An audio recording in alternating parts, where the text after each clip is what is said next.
This is Cinerama made its debut in London at the Casino Cinerama Theatre on the 30th of September 1954, 2 years to the day after its New York premiere.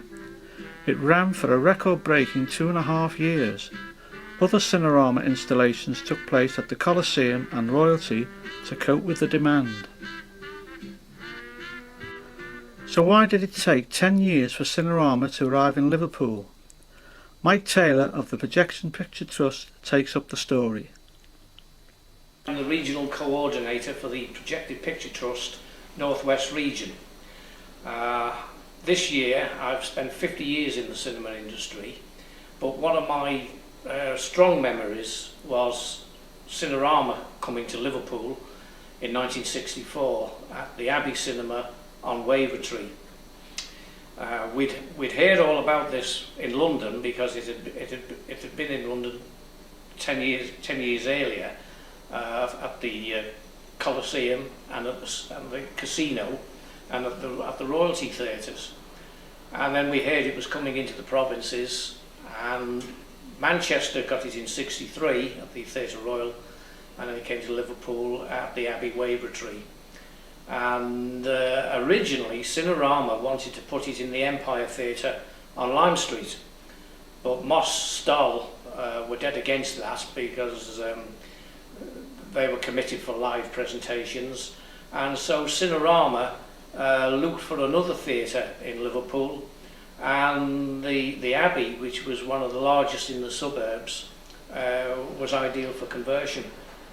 The Abbey Cinema was closed on the 25th of January so that work of conversion could start. Recruited at that time were a team of projectionists who would all be needed to run the show. One of those projectionists, Jim Wood, tells us it was not all going to plan. My name's Jim Wood. I was one of the projectionists at Abbey Cinerama when it first opened in February 1964. I arrived on the scene before Cinerama was actually commissioned, going straight from the Rialto Cinema in Liverpool, which closed a matter of weeks before Cinerama opened. I was headhunted before Cinerama opened, and consequently when the rank organisation made me redundant, I walked straight into Cinerama, which was quite handy, so I never lost anything. When I arrived at Cinerama, the theatre was being converted from a single screen cinema, conventional cinema, into this super wide luxury theatre. And Cinerama itself was done on the cheap because it was not like the Cinerama I had seen in the early 50s at the London Casino. I went down there as an apprentice for the rank organisation on a course, and one of the sort of surprises was to be taken backstage at the London Casino, which was then running Cinerama, and they had these wonderful American Century machines and 3 separate projection rooms and a big console in the middle. So when the operation in Liverpool opened and I was given the opportunity to work there, I thought, this is going to be spectacular. I wonder which projection booth I'll be in. Anyhow, lo and behold, the Abbey Cinerama was done on the cheap, and we only had one projection booth with 3 projectors in it. So consequently, the first thing to suffer was the sight lines, because whereas you had in London with 3 separate booths, you had a good straight shoot from the projector to the screen. But at the Abbey, of course, the 3 projectors were closer together, so the picture was slightly distorted and not as good as it should have been, as we saw it in London or to the theatres. But nevertheless, it did the job. I believe at the Casino Cinerama in London they had a device to get the feed spool up to the top of the projector. They did. What did they have in the Abbey Cinerama? Well, when I first saw the mechanism at the casino, they had this winch, and you pressed a button and an electric winch lifted the spool up to the top of the machine, and all the projectors had to do was to guide the spool on and clip it on. And this was planned to be on at the Abbey, but instead of having an electric winch, we could have a chain winch. But of course, with great British finesse, they realised that the roof was too low, so they couldn't put the full-size spool box touching the roof, so they had to cut a bit of the roof away to get the machine in. So consequently, there was just no room for a winch. So it took two of us then to lift the spool onto the top spindle of the machine. So the feed spool, in actual fact, went through the roof, only by 6 or 7 inches, but you had to tilt the spool up into the roof to get it onto the machine. So it had to be done manually because there just wasn't the height to get a winch in.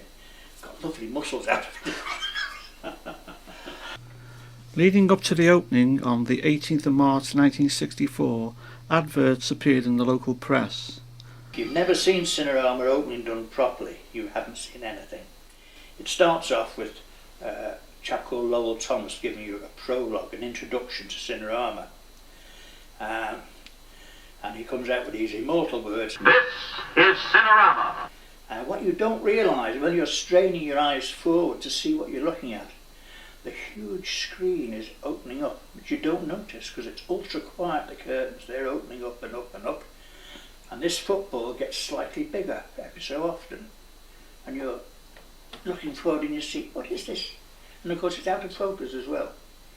And you can't make out, you know there's movement there, but you don't know what you're looking at. Then all of a sudden it jumps into focus and it goes a little larger and you think, we're on a roller coaster. And just as you realise that, the other machine's kicking and you're on it.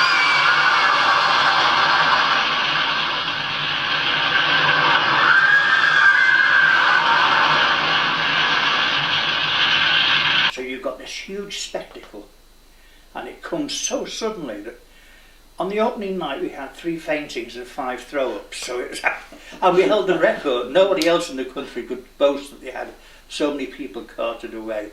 One of the advertising features of the Liverpool Cinerama was St John's Ambulance Brigade or the British Red Cross are always on duty. It really caught the public by storm because nobody had seen anything like it, with a deeply curved screen, full stereophonic sound, full colour, and it knocked the cinema presentations at that time into a cocked hat. When I hit Liverpool, this was something completely different. And it was very, very popular.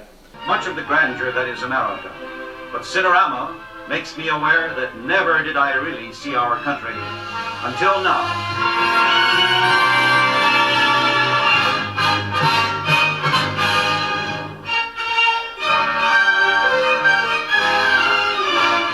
But it does have something about it that you do not experience in normal movies.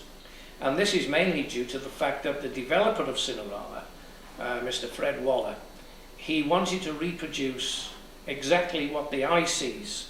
He called peripheral vision, because look at an ordinary cinema screen, you look straight ahead, you see what is straight ahead, and as regards as the sound, you only hear what you're hearing from the front.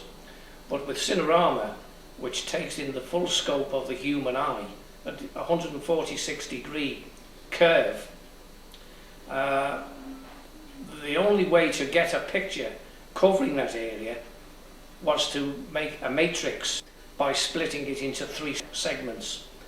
And of course the original Cinerama had 3 projectors showing 3 sections of the film to cover the 146 degrees. Cinerama did not have a conventional type of screen. Instead of it being a flat sheet, it was made up of a number of louvers, and this is an example of one of the Cinerama louvers. To cover the arc of 146 degrees, you would need at least 1100 or more of these, slightly overlapped as it covered the arc of the screen, with guides at the top and bottom, all angled slightly so that it would cut down cross reflection from each projector in turn. With Cinerama up and running at the Abbey, it was to be my favourite destination over many months. The presentation of Cinerama was all about showmanship, from stepping into the Abbey's mirrored foyer to buy your ticket to the plush surroundings. Another feature of a Cinerama film was the sale of a souvenir film programme, which gave you a detailed introduction to the film you were about to see. Although we now have David Attenborough and Michael Palin travelling around the world on our TV sets, back in 1964 there was no colour TV, so the series of 5 colour travel films that Cinerama produced gave you a window on the world that you had never seen before, and the giant panoramic scenes that unfolded before your eyes made you feel that you were flying across the landscape.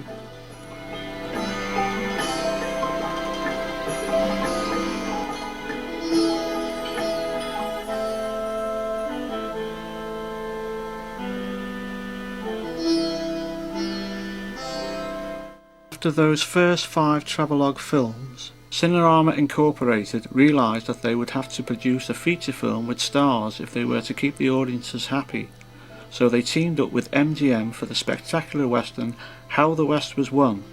This film would take 3 directors to bring it to the Cinerama screen. Already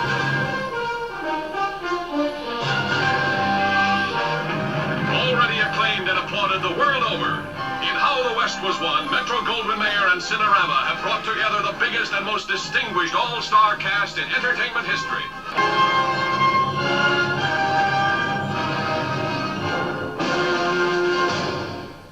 The wonderful world of the Brothers Grimm was to bring to an end the 3-screen Cinerama productions. The 2 films cost too much money to produce and too few Cinerama screens to show them on to maximise profit. I for one was sorry to see the end of the 3 projector setup at the Abbey, and after a little over 12 months the Abbey announced that it would be closing to convert to what it was to call single lens Cinerama. With the new single lens Cinerama there was no longer the need for a full team of projectionists. Jim Wood was one of the first to leave. To go over to single strip, and they didn't need so many projectionists, I was really glad to get out of it then.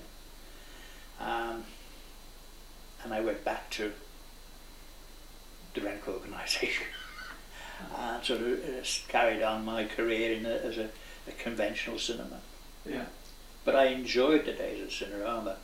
They were very sort of fraught with problems and worries and everything else. The money was brilliant, the spectacle was even greater, and I thoroughly enjoyed Cinerama. With the success of the first single-lens Cinerama film, the Abbey was soon showing many more films from Hollywood. The box office takings were on an average 30 to 40% higher with films shown on the giant screen. Despite having a reputation as one of the best-loved cinemas on Merseyside, the Abbey finally closed its doors in 1979, going out in a blaze of glory with the blockbuster The Towering Inferno.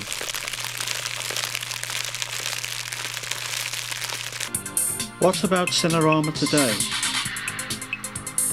I've been a devotee of Cinerama ever since, because over the years I became a member of the International Cinerama Society and was very keen to see Cinerama reintroduced at the National Museum of Cinema, Film and Television at Bradford. It still has that charisma about it even now. If you were to take the same journey I took in 1964, as you approach the Picton Clock Tower, the Abbey building is still standing and it's still a supermarket, but as I look up at the building the memories keep coming back. And if you listen, you might still hear those immortal words. Ladies and gentlemen, this is Cinerama.